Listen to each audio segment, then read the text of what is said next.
po, luto na po ang ating bagoong na mantika. Sali na transfer na po natin siya dito sa lalagyanan.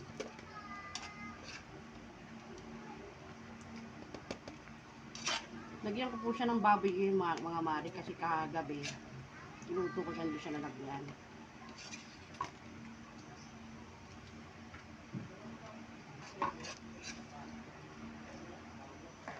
Mari.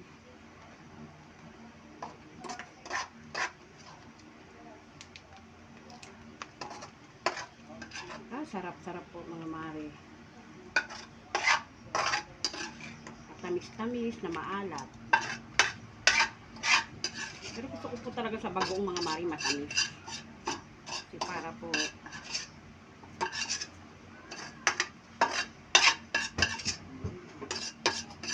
kayong mantika.